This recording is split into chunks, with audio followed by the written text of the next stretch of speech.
అది ఇవాళ నా దృష్టిలో ఏదో డైవర్షన్కు అని అనుకోకుండా దానికి పలుకుబడి ఉన్నంత మాత్రాన తప్పించుకోలేరు అనే ఒక సంకేతం ఇవ్వటము, ఆ పలుకుబడిని అడ్డం పెట్టుకొని వాళ్ళు చేస్తున్న ఆకృత్యాలను తొలగించటము. ప్రభుత్వం దృష్టిలో అందరూ సమానమే, రక్షణ కల్పించే విషయంలో కానీ, తప్పు చేసినప్పుడు శిక్షించే విషయంలో కానీ, కులం కానీ, మతం కానీ, లింగము కానీ, ఆర్థిక హోదా, స్తోమత కానీ అవి మాకు అడ్డం రావు అని ప్రభుత్వం స్పష్టం చేయవలసిన అవసరం ఉంది. ఆ పని చేయగలిగారు. నా దృష్టిలో అది ఒక భాగము, జరగవలసిన పని. పట్టణంగా మిగిలాలంటే అది జరగాలి, తప్పదది. ఆ పని జరుగుతుంది. జరుగుతున్నందుకు మనం సంతోషిస్తూ ఇంకా చేయవలసిన పనులు ఏమన్నా ఉంటే వాటి మీద మనం దృష్టి పెట్టాలి.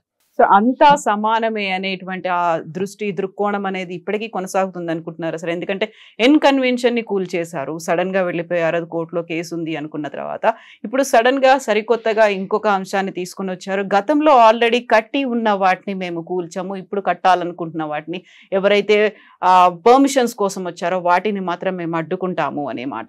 సో నివాసం ఉన్న వాటిని కూల్చము అన్నప్పుడే అక్కడే అర్థమైపోతుంది కదా సార్ అసలు చిత్తశుద్ధి అనేది ఏముంది? నివాసము ఉన్న వాటిని కూల్చము అని అంటలేరు. దానికి నోటీసులు, వాళ్ళు ఖాళీ చేయటానికి అవకాశాలు కొంత చేయవలసి ఉంటుంది. ఇవాళ చొరబడి కడతా ఉన్నప్పుడు మరి ఇప్పుడే మనం అడ్డుకోగలిగితే సులువైతుంది కదా. కాబట్టి ఇప్పుడున్న వాటిని తొలగించడానికి ఎవరికి ఇబ్బంది ఉండదు, తక్షణం ప్రాణ నష్టం కానీ ఆస్తి నష్టం కానీ ఉండదు. కాబట్టి ఇప్పుడు కడుతున్న వాటిని తొలగిస్తున్నారు.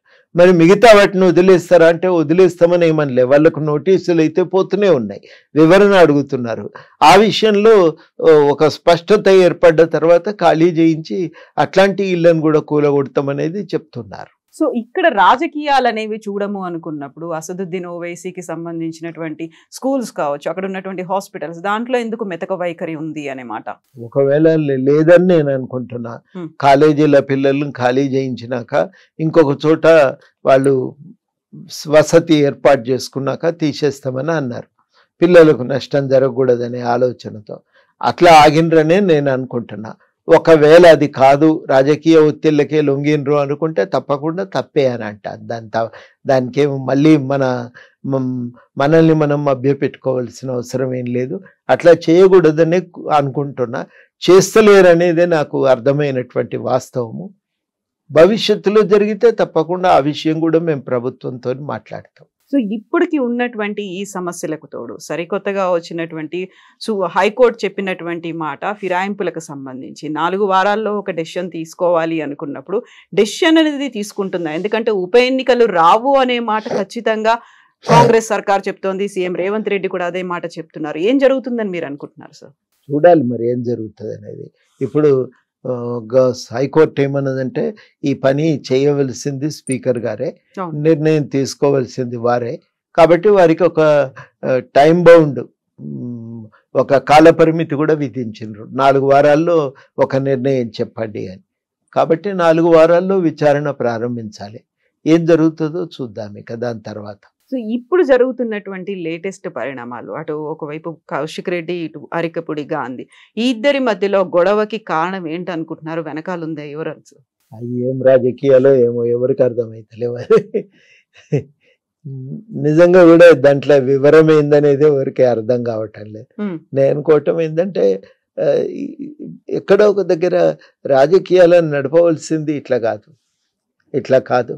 కొంత ఉన్నతమైన విలువలు ఉండాలి, ఒక పట్టింపు ఉండాలి.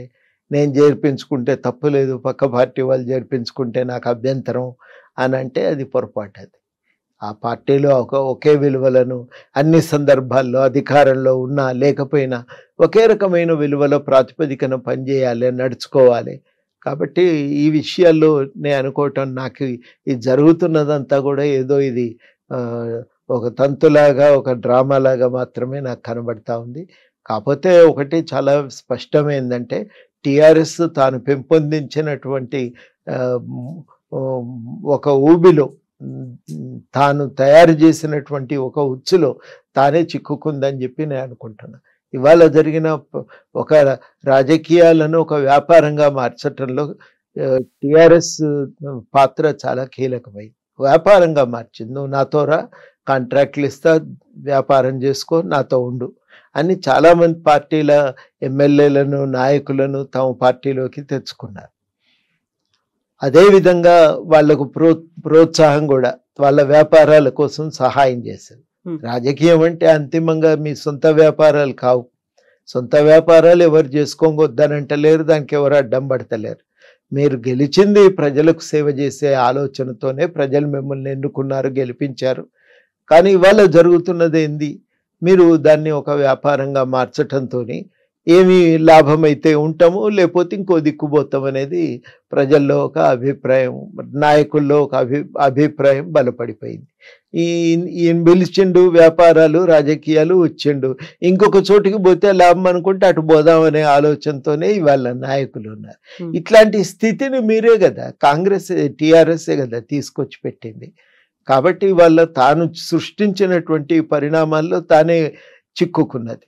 ఆ పరిణామాలను తాను ఇలా సరిచేయను లేక దానికి నుంచి ఒక మార్గాన్ని చూయించి ప్రజలను ముందుకు నడిపే శక్తి కూడా ఇవాళ బీఆర్ఎస్ పూర్తిగా కోల్పోయింది.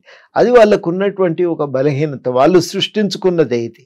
ఈ సృష్టించుకున్నటువంటి బలహీనత నుంచి మరి వాళ్ళు ఎట్లా బయటపడతారు, అది వాళ్ళ ముందున్నటువంటి ఒక సవాల్.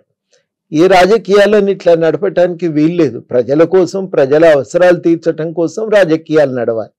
గాంధీ గారు ఆలోచనతోనే రాజకీయాల్లో నిలబడ్డారు. నువ్వు సత్యముని గ్రహించిన దానికోసం గట్టిగా కట్టుబడి దానికోసమే బతుకు. ఎన్ని ఇబ్బందులు ఎదురైనా భారతదేశం మీద బ్రిటిష్ పాలకుల పెత్తనం అనేది అవాంఛనీయమని గట్టిగా నమ్మితే దానికి వ్యతిరేకంగా నిలబడు. ఎన్ని లాఠీలు దెబ్బలు పడ్డా, ఎన్ని నష్టాలు వచ్చినా నిలబడు. ఈ దేశ విముక్తి కోసం కొట్లాడు అని చెప్పి వాళ్ళు నిర్ణయించుకున్నారు. ఒక చిత్తశుద్ధితో పనిచేసారు. ఇవాళ ఏం లేదు, ఒకటే ఆలోచన, మన ప్రయోజనాలు, ఆర్థిక ప్రయోజనాలను కాపాడుకోవాలి, పెంచుకోవాలి, దానికోసం అధికారాన్ని వాడుకోవాలి. ఈ రాజకీయాలను మీరు తీసుకొచ్చినాక ఇక రాజకీయాల్లో స్థిరత్వం ఎక్కడుంటుందండి? ఉండదు కదా. ఎంతసేపటికి నీరు పళ్ళ మెరుగున్నట్టు నీ ప్రయోజనాలను వెతుక్కుంటూ ప్రయాణం అన్నా చేస్తూ ఉంటావు. లేకపోతే ఎందుకైనా మంచిది మనం కూడా అధికారంలో ఉంటే ఏ ఇబ్బందులు ఉండవేమో అనే ఆలోచనతో కూడా పోవచ్చు. మొత్తానికి జరుగుతున్నది అది జరుగుతుండటం వల్లనే ఇవాళ ఈ రాజకీయమైనటువంటి ఈ గందరగోళం, టీఆర్ఎస్ సృష్టించిన గందరగోళం నుంచి ఇవాళ ఈ పరిణామాలన్నీ చోటు చేసుకుంటున్నాయి. తెలంగాణ ఉద్యమ నేపథ్యంలో కూడా బీఆర్ఎస్ పార్టీ, అప్పటి టీఆర్ఎస్ పార్టీ పదే పదే చెప్పింది, సమైక్య రాష్ట్రంలో మా పార్టీ ఎమ్మెల్యేలనే మీరు ఫిరాయింపులకు ప్రోత్సహించిందే కాంగ్రెస్ పార్టీ అనేది. ఆ టైంలో టీఆర్ఎస్ పార్టీలో గెలిచినటువంటి ఎమ్మెల్యేలను కొనుక్కున్నారు, వాళ్ళకి ప్రలోభ పెట్టారు అనే మాట. ఉద్యమం అయిపోయింది, తెలంగాణ రాష్ట్రం వచ్చింది, ఇప్పటి నుంచి టీఆర్ఎస్ పార్టీ ఫక్తు రాజకీయ పార్టీగా మారింది అనుకున్నప్పుడు, సో ఇలాంటి ప్రలోభాలు కావచ్చు, లేకుంటే ప్రభుత్వానికి ముప్పు కలుగుతుంది అనుకున్నప్పుడు ఖచ్చితంగా అలాంటి పని చేయాల్సి వచ్చింది. అందులోనూ చట్ట వ్యతిరేక పని ఏం కాదు, వాళ్ళంతర వాళ్ళు వచ్చారు కాబట్టి జాయిన్ చేసుకున్నాము అనే ఒక మాట. అది ఇవాళ ఆ పరిస్థితి ఒకటి. అంటే ఎప్పుడైతే ఒక రాజకీయ అస్థిరత తలెత్తుతుందో ఇక సహజమే, ఇక దాని నుంచి నువ్వు ఇక వేట మొదలవుతుంది. ఇక ఏ నాయకులు ఎటుపోతారు, ఏ పార్టీలో చేరుతారు అని సహజంగానే ఒక పోటీ తత్వం. నా దగ్గరికి ఉంటే నాకు లాభం, వాళ్ళ దగ్గరికి పోనీయొద్దు, వాళ్ళు బలపడితే మనకు రాజకీయంగా నష్టం అని, అది ఇవాళ తలెత్తుతున్నటువంటి పరిస్థితి. ఈ పరిస్థితి బయటపడటానికి ముందు టీఆర్ఎస్ తన రాజకీయాలను మార్చుకోవాలి. మనం ఒక విలువ కట్టుబడి నిలబడి ప్రజల కోసం ఒక పని చేద్దామనే ఒక తాపత్రయం ఉంటే, ప్రజా సంక్షేమమే మాకు పరమావధి అనేటువంటి అభిప్రాయం కనుక పెంపొందితే అప్పుడు ఈ గందరగోళం పోతుంది, తెల్లారికల్లా తుడిచిపెట్టుకపోతుంది. ఆ గందరగోళాన్ని తీసుకొచ్చింది బీఆర్ఎస్.